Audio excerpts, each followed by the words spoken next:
যে বাংলাদেশ ভারত সম্পর্কে বড় ধাক্কা, মুখোমুখি অবস্থান দু দেশের। তো এই বিষয়টা নিয়ে কথা বলবো আমরা দাদার সাথে। আপনারা সকলে চেনেন গৌতম লাহিড়ী দাদা, তিনি সাংবাদিক এবং দিল্লি প্রেস ক্লাবের সভাপতি। বাংলাদেশের একজন উপদেষ্টা গিয়েছিলেন, যিনি প্রতিমন্ত্রী পদমর্যাদা, দিল্লি এয়ারপোর্টে ওনাকে ঢুকতে দেওয়া হয়নি। এটা কারণটা কতটুকু জানেন বা কি হয়েছিল? ওনাকে কি পুশব্যাক করা হলো নাকি অন্য কিছু?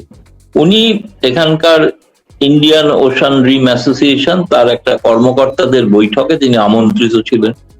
সেই আমন্ত্রণে তিনি একটি প্রতিনিধি দল নিয়েও এসেছিলেন। এখানে যখন ইমিগ্রেশন অফিসিয়ালরা তার পাসপোর্টটা দেখে যখন চেক করতে যায়, পরীক্ষা করতে যায়, তখন দেখে তিনি ব্ল্যাকলিস্টেড হয়ে আছে। কারণ তিনি একসময় একটা চ্যানেল চালাতেন বা করতেন, তখন সেখানে তার সম্পর্কে অভিযোগ ছিল তিনি প্রচন্ড ভারত বিরোধী অনেক কথা বলেছিলেন লাগাতার আর কি। সেই সরকার পরিবর্তনের আগে থেকে, হাসিনা চলে যাওয়ার পর থেকেও লাগাতার। সেই কারণে ওনাকে ব্ল্যাকলিস্ট করে রাখা ছিল। কিন্তু উনি যেটা করেছেন, আমরা যেটা জানি সেটা হচ্ছে উনি জানতেন হয়তো যে তার এইটা কিন্তু পাসপোর্টটা কিন্তু তিনি কেন ডিপ্লোম্যাটিক পাসপোর্ট নেননি সে প্রশ্নের উত্তর উনিই দেবেন, তো আমি দিতে পারবো না। উনি সেইটা নিলে সুবিধা হতো। এক, দুই হচ্ছে তিনি করেছেন, তিনি পররাষ্ট্র মন্ত্রণালয়ে গিয়ে সার্ক ভিসা নিয়েছেন। সার্ক ভিসা নিয়ে তিনি ভারতে এসেছিলেন। তিনি ওখানকার ভারতীয় হাই কমিশনকেও কিন্তু জানান ভিসা তো নিতে হবে ভারতীয় হাই কমিশন। সাধারণ পাসপোর্ট নিয়ে কেউ যদি যাতায়াত করে তাহলে সে তো হাই কমিশনে অ্যাপ্লাই করবে ভিসার জন্য, তখন হাই কমিশন তাকে ভিসা দেবে। তবে হাই কমিশনে তিনি আবেদন করেন। এখন সার্ক ভিসার ক্ষেত্রে একটা সুবিধা আছে যে আপনি চলে আসতে পারেন, সেক্ষেত্রে কোনো নির্দিষ্ট মিশনের প্রয়োজন নেই। হয়তো ওনার মনে সন্দেহ ছিল যে তার এই পাসপোর্টটা হয়তো ব্ল্যাকলিস্টেড আছে, সার্ক হলে হয়তো অসুবিধা হবে না। কিন্তু সেটা ভারতীয় হাই কমিশনকে যদি তিনি জানাতেন, ভারতীয় হাই কমিশন কানাঘুষো সব জানতে পেরেছে, সবই জানতে পারেনি যে তা না। তিনি যদি জানাতেন, আমি হাই কমিশনও দেখেছি, মানে তাদের বক্তব্য ছিল তারা যদি জানতেন তাহলে তারা কিন্তু জানতেন যে উনি কিন্তু ব্ল্যাকলিস্টেড আছে। তারা ইমিগ্রেশনকে একটা পাঠাতেন খবর, এটা আছে ঠিকই, তো ওকে অন্তত অ্যালাউ করে দেওয়া হোক। তারা জানলে এই পদক্ষেপটা নিতেন। কিন্তু যেটা বলা হচ্ছে যে পররাষ্ট্র মন্ত্রণালয় একটা নোট ভারবাদে ভারত সরকারের কাছে পাঠিয়েছিল যে উনি আসছেন প্রতিমন্ত্রী হিসেবে। কিন্তু ইমিগ্রেশনের যে অফিসিয়ালরা থাকে তারা তো they will go by rule book. এরকম তো নয় যে আপনার লাল আলো, রেড লাইট জ্বলছে গাড়ি চালিয়ে চলে গেলেন, সবুজ আলো চলছে গাড়ি দাঁড়িয়ে গেল, তাই না? হলুদে মাঝামাঝি এরকম চলছে। নিয়ম কানুন, এসব তো নিয়ম কানুনের ব্যাপার আছে না, সেরকম নিয়ম তো তারা নিয়ম দেখবেন, রুল বুক দেখবেন। তারা তো বড় সড়ো কোনো বড় অফিসারও নয়, তারা ছোটখাটো স্তরের ইমিগ্রেশন অফিসার। ফলে তারা যখন দেখেছেন ব্ল্যাক লিস্টে কি করবো, তখন ঊর্ধ্বতন কর্তৃপক্ষের সঙ্গে যোগাযোগ করেছেন। হাই কমিশনার নিজে উপস্থিত ছিলেন, তিনি বহু কষ্টে তিনি বোঝাবার চেষ্টা করেছেন উনি একজন প্রতিমন্ত্রী, ফলে তাকে এই ধরনের প্রোটোকল দেওয়া উচিত। সেটা হতে হতে প্রায় ঘন্টা দুয়েক কেটে গেছে। কারণ ভারতের পররাষ্ট্র মন্ত্রণালয়ের যে গত অফিসার, তারা এই মুহূর্তে প্রধানমন্ত্রী নরেন্দ্র মোদীর সঙ্গে প্যারিস সফর করছেন, কেউই প্রায় দিল্লিতে নেই। যারা আছেন অনেক ছোটখাটো স্তরের কিছু অফিসাররা আছেন, তাদের সঙ্গে যোগাযোগ করে খবর দিয়ে তারপরে যারা এরকম একটা জটিলতা দেখা যাচ্ছে, তখন তাকে বলা হয় আপনি এই নর্মাল পাসপোর্টটি নিয়ে আপনি একবারের জন্য আপনাকে অনুমতি দেওয়া হচ্ছে, আপনি আসতে পারেন, আপনি ভারতে ঢুকতে পারেন, কিন্তু এটা নিয়ে ভবিষ্যতে আসতে পারবেন না। ভবিষ্যতে আসতে গেলে আপনাকে কূটনৈতিক পাসপোর্ট নিয়ে আসতে হবে। যাই হোক, এতে তিনি অপমানিত বোধ করেন। অপমানিত বোধ করার পর তিনি সিদ্ধান্ত নেন তিনি ফিরে যাবেন। তিনি কিন্তু ফিরে গেছেন নিজে, ভারত সরকার তাকে ফেরত পাঠায়। অন্য অনেককে যেমন পার্সোনাল নন গ্রাটা ডিক্লেয়ার করে ফেরত পাঠিয়ে দেওয়া হয়, ওনার ক্ষেত্রে তা হয়। এখন পরে শুনলাম উনি এটা অপমান হিসেবে নিয়েছেন। একটা ঘটনাটা কোনোটাই কোনো খুবই আনন্দের কোনো ঘটনা ঘটেছে এটা নয়। আমিও মনে করি যে এটা দুঃখজনক ঘটনা ঘটেছে।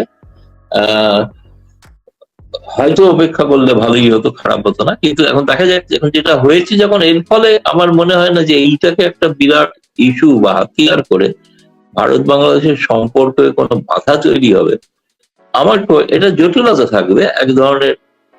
হয়তো পররাষ্ট্র মন্ত্রণালয় একটা কোনো চিঠি দিতে চাইবে, তারা তো ভারতের অ্যাক্টিং হাই কমিশনারকে তলব করে যাকে তো অনেক কথা শুনিয়েওছেন। তো সুতরাং এইটা করাটা অন্যায় হয়েছে, আমরা তীব্র প্রতিবাদ করছি ইত্যাদি, সে ধরনের পদক্ষেপ তো তারা নিয়েইছেন। তবে সেটার বাইরে গিয়ে এখন ভারত বাংলাদেশের সম্পর্কে যে এর ফলে কি গঙ্গা চুক্তি আটকে যাবে, এর ফলে কি দুদেশের সীমান্ত নিয়ে যে বৈঠক হচ্ছে সেটা বন্ধ হয়ে যাবে? কোনোটাই হবে না। দুদেশের বাণিজ্য বন্ধ হয়ে যাবে, যেটুকু আছে চলছে বাণিজ্য। আপনি দেখুন চীনের সঙ্গে ভারতের তো সব থেকে বলতে পারেন এই মুহূর্তে পাকিস্তানের মতনই প্রায় খারাপ সম্পর্ক, দুই একটা হাতাহাতি গোলাগুলিও মানে যুদ্ধও ঘটে গেছে, কিন্তু ভারতের সঙ্গে চীনের বাণিজ্য এই সময় সর্বাধিক সর্বাধিক। এবং চীন থেকে ভারতে আমদানি হয় বেশি, ভারত থেকে রপ্তানি হয় কম, ফলে ভারতের ট্রেড ডেফিসিট আছে, যেরকম ভারতের সঙ্গে বাংলাদেশেরও ট্রেড ডেফিসিট আছে। কিন্তু এর মধ্যেও কিন্তু দুদেশের যে বাণিজ্য যেটা যতটুকু চলছে সেটা কিন্তু চলছে, সে সংখ্যাটা কিন্তু সেই আগের থেকে যে খুব নেমে গেছে এমন বিরাট কিছু না, ওই $12 বিলিয়ন হয়, সেটাই কিন্তু হচ্ছে প্রায় কাছাকাছি। আশা করি ভবিষ্যতে এই জটিলতাগুলো কাটলে আর একটু উন্নত হবে, এই বলতে পারি। বলুন। হ্যাঁ রাশেদ ভাই। আজকে জাহিদ সাহেব সাংবাদিক সম্মেলন করলেন। উনি যে যুদ্ধাংদেহী মনোভাব উনি উপদেষ্টা হওয়ার আগ পর্যন্ত ছিলেন ওনার ইউটিউব চ্যানেলে, যে একরকম যে ভারতের কে প্রয়োজনে পা চাটানো হবে, এই ধরনের কথাবার্তা ওনার ইউটিউব চ্যানেল ঘুরলেই পাবেন। আপনি ভারত থেকে বসে যদি ওনারটা না দেখতে পারেন চ্যানেলটা, তাহলে আপনি হয়তো ভিপিএন ব্যবহার করে দেখলেও পারবেন, যে খুব রগরগে দগদগে কথাবার্তা বলতেন। তিনি এখন ফেরত আসার পরে তিনি বলছেন যে ভারতের সাথে সম্পর্ক ঠিক থাকবে, আমাদের ব্যবসা বাণিজ্য চলবে, এতে দুই দেশেরই সম্পর্কের আরো উন্নয়ন করতে হবে ব্যবসা। এটার কারণটা কি? উনি তো এখানে, আমরা যেটা ভাবছিলাম যে উনি এখানে এসে তো হয়তো কামান টামান রেডি করবেন যে সরাসরি যুদ্ধ তৈরি হয়ে যায়। না, আমার মনে হয় যেটা কি আছে, আসলে উনি যাই বলে থাকুন অতীতে, কিন্তু উনি এখন তো একটা দায়িত্বশীল পদে আছেন, এবং দায়িত্বশীল পদে মানে তিনি বাংলাদেশ সরকারের প্রতিনিধিত্ব করবেন। ফলে সেই হিসেবে তার যে দায়িত্ব, সেই দায়িত্ব হিসেবে তিনি ব্যক্তিগতভাবে এমন কিছু করবেন না যাতে তিনি একটি কারণ হয়ে দাঁড়ান দুদেশের সম্পর্কের প্রতিবন্ধকতা। আমার মনে হয় তিনি হয়তো এটা রিয়েলাইজ করেছেন, উপলব্ধি করেছেন পরে, হয়তো আমি জানি না, বলতে পারবো না, যে তার সাধারণ নাগরিক পাসপোর্ট নিয়ে যেতে গেলে এই সমস্যাটা যে হবে সেটা বুঝতে পেরেছেন হয়তো পরে। সেই সময় হয়তো তিনি মন্ত্রী পদমর্যাদার অপমান ইত্যাদি নিয়ে উত্তেজিত কবি ছিলেন, সবই ঠিক কথা। ফিরে যাওয়ার পর বুঝেছেন যে এটা এতটা, আর ধীরে ধীরে একটা মানুষের হয়তো ধীরে ধীরে রাগ বলা যায় যে পড়ে যায় অনেকে, শান্ত হলে। বাড়ি ফাড়ি ফিরে গেছেন, বাড়ি থেকে নিজের বাড়িতে স্থানে ভালো মন্দ খেয়েছেন খেটে শরীর সুস্থ স্বাভাবিক হয়েছে। এখন সেই কারণেই তিনি হয়তো দেখছেন যে, আমার মনে হয়, আমি তো জানি না যে ভারতের সঙ্গে সুসম্পর্ক না রাখলে বাংলাদেশের কি লাভ হবে, আমি তো সেটা জানি না। সেটা আমার মনে হয় নিশ্চয়ই একটু উচ্চ পর্যায়ের আলোচনা হয়েছে। আমি তো নিজেও বললাম যে এত কিছুর মধ্যেও তো ভারত ও বাংলাদেশের মধ্যে বাণিজ্য তো হচ্ছে না যে তা না, আরো বাড়তে পারে, এটা কিছুই না, এটা খুবই স্বাভাবিক। যেটা $12 বিলিয়ন, এটা অ্যাকচুয়ালি $30 বিলিয়ন হওয়া উচিত, কিন্তু সেটা হচ্ছে না। কিন্তু সেটা হওয়ার লক্ষ্যে পদক্ষেপ নেওয়ার জন্য আমার মনে হয় সেক্ষেত্রে নিশ্চয়ই বাংলাদেশ সরকার ভবিষ্যতে পদক্ষেপ নেবে। এটা উনি নিশ্চয়ই নিজেদের মধ্যে কোনো আলাপ আলোচনা হয়ে বুঝেছেন যে এটা এতটা একটা মানে ভিসার জটিলতা নিয়ে এরকম একটা না, কারণ উনি তো সার্ক ভিসা নিয়ে গিয়েছিলেন, আমি তো বারবার বললাম, সেটা উনি সাংবাদিক সম্মেলনে বলেছেন কিনা আমি জানি, কিন্তু উনি গিয়েছিলেন সার্ক স্টিকার নিয়ে, উনি ভিসা নিয়ে যান। সার্ক ভিসাতে সাধারণ এবং ভিসা কিন্তু একটা দেশের সার্বভৌম অধিকার, সেটা বাংলাদেশেরও যেমন সার্বভৌম অধিকার, ভারতেরও সার্বভৌম অধিকার। যে কোনো মানুষ একটা পাসপোর্ট নিয়ে ভিসা লাগিয়ে চলে গেলেই যে তাকে এন্ট্রি দেওয়া হয়, অনেক সময় দেওয়া হয় না। ওর ক্ষেত্রে একটা জটিল, যিনি ছিলেন দায়িত্বে ছোটখাটো স্তরের একটা অফিসার, পুলিশের কোন ছোটখাটো স্তরের ইমিগ্রেশনে যারা থাকেন সাধারণত, খুব বড় অফিসাররা তো পরে জানতে পেরেছেন। তারপরে রাতও হয়ে গিয়েছিল, একটা সময় হয়ে গিয়েছিল। তবে দাদা উনি যেটা বলেছেন, উনি বললেন যে, আপনিও বললেন সেটা, যে ইন্ডিয়ান ওশান রিম অ্যাসোসিয়েশনের একটা মিটিং এ প্রতিনিধি দলের করছেন। আর উনি যেটা বলেছেন যে এইসব মিটিং গুলো হচ্ছে যে আগামী 2-1 মাসের ভেতরে আমাদের প্রধানমন্ত্রী তারেক জিয়া ইন্ডিয়াতে সফর নির্ধারণ করার জন্য কি উনি না আমাদের পররাষ্ট্রমন্ত্রী? একটা তারা দেশের পররাষ্ট্রমন্ত্রী নিশ্চয়ই, কিন্তু কতগুলো আসলে কি ভারত থেকে যেটা বলাও হয়েছিল বাংলাদেশকে, দুদেশের মধ্যে যে যৌথ ব্যবস্থাপনা যেগুলো আছে সেই বৈঠকগুলো শুরু করা, সেই বৈঠকগুলোর একটা চূড়ান্ত রূপ নিলে তখন হয়তো, কারণ আমি বলছি এই কারণে বলছি, এটা উনি সিদ্ধান্ত নেওয়ার কেউ নন, সিদ্ধান্তটা নেবেন তো পররাষ্ট্র মন্ত্রণালয় এবং প্রধানমন্ত্রী নিজে। রোশন রুম যে কনফারেন্স, এর কিন্তু একটা পররাষ্ট্রমন্ত্রী পর্যায়ে কনফারেন্স কিন্তু হয়ে গেছে, সেটা মরিশাসে, যেটার জন্য খলিলুর রহমান এবং হুমায়ুন কবির তারা দিল্লি এসেছিলেন। দিল্লি থেকে তারা কিন্তু জয়শঙ্করের সঙ্গে একই বিমানে চেপে সেখানে গিয়েছিলেন, সেসব সংবাদ প্রকাশিত হয়েছিল। এখন এরপরে একটা সামিট হবে। সামিট মানে শীর্ষ বৈঠক হবে, শীর্ষস্তরের বৈঠক মানে সব দেশের প্রধানমন্ত্রীরা এতে অংশগ্রহণ করবে। সেই জন্যই বলছেন হয়তো যে এই সামিটের বৈঠকটা যদি ভারতে হয়, এটা যেমন এই বৈঠকটা কর্মকর্তাদের বৈঠকটা, কেন কি হয়, এজেন্ডা তৈরি হয়, কি কি বিষয়ে আলোচনা হবে। সেটা দ্বিপাক্ষিক সফর তারেক রহমানের নাও হলেও এই মাল্টিল্যাটারাল বহুদেশীয় মঞ্চের কোন সফর হয়তো হতে পারে। সেটা যখন উনি একজন দায়িত্বপ্রাপ্ত মন্ত্রী, প্রতিমন্ত্রী যখন বলছেন, নিশ্চয়ই সেটা উনি একটা সত্যি সত্যি অনেক বেশি, আমি বলবো যে একটা ব্রেকিং নিউজ দিয়েছে সেই অর্থে। আমার আরেকটা কোশ্চেন, সেটা হচ্ছে যে এই যে পুশব্যাক চলতেছে বাংলাদেশে, পুশব্যাক পুশিং যেটা চলছে, এটা তো এখন মানবতার অবস্থা, শূন্য লাইনে অনেক লোকজন। আবার এদিকে আপনাদের 3টা গেরিসন আছে, যেটা নতুন করে 3টা গেরিসন খোলা হয়েছে দিল্লি। তো এই গেরিসন গুলা তো ডিফেন্সের জন্য, এটা তো অফেন্সিভ গেরিসন হয়ে গেল। এই পুশব্যাক, তারপরে সীমান্ত সমস্যা, সবগুলো নিয়ে কি আসলে যুদ্ধ বাঁধানোর কোনো একটা পরিকল্পনা কারো আছে কিনা? নাহলে 3টা গেরিসন আপনাদের যে, না, এটা তো সীমান্ত রক্ষীর কাজ, গ্যারিসন তো আর্মি, আর্মি তো কোথাও নেই, আর্মি তো নামেনি। আপনাদের ওখানে রাস্তায়, তোমাদের ওখানে রাস্তায় আর্মি নেমে আছে এখন, যারাকে যায়নি। আমাদের এখানে তো সিভিল নিরাপত্তার বিষয়টা সীমান্তরক্ষী বাহিনী, তার বিএসএফ দেখে, আর ভারত চীনে ইন্দো টিবেটিয়ান বর্ডার ফোর্স তারা দেখে, তারাই করছে। কোনো গ্যারিসন, কিছু নতুন কিছু ঘাঁটি ডিফেন্সের কারণে, আত্মরক্ষার কারণে কিছু ডিফেন্সের কিছু কিছু জায়গায় নতুন নতুন কিছু সামরিক ঘাঁটি তৈরি হচ্ছে না যে তা না, তৈরি হচ্ছে। সেটা আক্রমণ, সেটা তো স্বাভাবিকভাবে, যেভাবে একটা সময় মনে হয়েছিল যে আমাদের বোধহয় 7 সিস্টার ইউনুস দখলই করে নেবে মনে হচ্ছিল, আমি রোজ যেভাবে বলতে শুরু করেছিল, স্বাভাবিকভাবেই একটা দেশ তাতে উদ্বিগ্ন হবেই, তার তার প্রস্তুতি লাগছে। কিন্তু যুদ্ধ করানোর তো কোনো বিষয় নেই, যুদ্ধ করার প্রয়োজনটা কি? কেন যুদ্ধ হবে? প্রতিবেশী রাষ্ট্রের সঙ্গে তো এরকম যুদ্ধ, ভারত যেখানে যে রাষ্ট্রটা স্বাধীনতার জন্য যুদ্ধ করেছে সেই রাষ্ট্রকে দখল করার জন্য যুদ্ধ করবে, এটা ভাবাটাও অন্যায়। এটা ওই সেই শক্তি, তারাই এই মুহূর্তে খুব ডমিনেন্ট বাংলাদেশে, খুবই ডমিনেন্ট। কারণ এই প্রসঙ্গে একটা ছোট্ট কথা বলিনি, যে আমার কাছে খুবই দুর্ভাগ্যজনক লেগেছে, ঢাকা বিশ্ববিদ্যালয়ের এক অধ্যাপক, তিনি জঙ্গিবাদ এবং ইত্যাদি বিষয়ে তিনি গবেষণা করতেন এবং তিনি প্রবন্ধ বইও প্রকাশ করেছেন অনেক। তাকে তিনি এটা কোনো একটা ব্যাংকে ট্যাঙ্কে তাকে দায়িত্ব দেওয়া হয়েছিল, সেই ব্যাংকের কিছু দুর্নীতি ঘটেছিল, যেটা তিনি যারা করেছিল তারা পলাতক, কিন্তু ওনার সঙ্গে যে 9 জনকে অভিযুক্ত করে তাকে গ্রেফতার করা হয়েছিল, মানে 9 জনই মুক্তি পেয়ে গেছেন, কিন্তু ওনাকে মুক্তি দেওয়া হচ্ছে না। উনি কিন্তু জামিন পেয়েছেন, সর্বোচ্চ আদালত থেকে জামিন পেয়েছেন, গত সপ্তাহেও জামিন পেয়েছেন, কিন্তু জামিন পাওয়ার পরেও আবার একটা বিস্ফোরক মামলায় তাকে শেখ হাসিনার সঙ্গে যুক্ত করা হয়েছে। একজন অধ্যাপক মানুষ, তিনি কেন? তিনি জামায়াত চরমপন্থার বিরুদ্ধে বই লিখেছিলেন, ফলে জামায়াতের প্রভাব থেকে এখনো বিএনপি সরকার বেরোতে পারছে না, তাদের কারণে তিনি জামিন পাচ্ছেন না।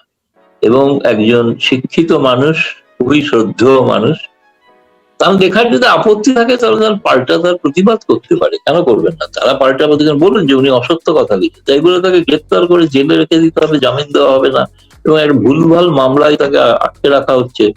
এটা তো মানে ভারতের না, পৃথিবীর অন্যান্য দেশেতেও বুদ্ধিজীবী সমাজ কিন্তু খুবই চিন্তিত, এবং এটা বিভিন্ন দেশে মানবাধিকার সংস্থাগুলোর কাছেও পৌঁছেছে অভিযোগগুলো।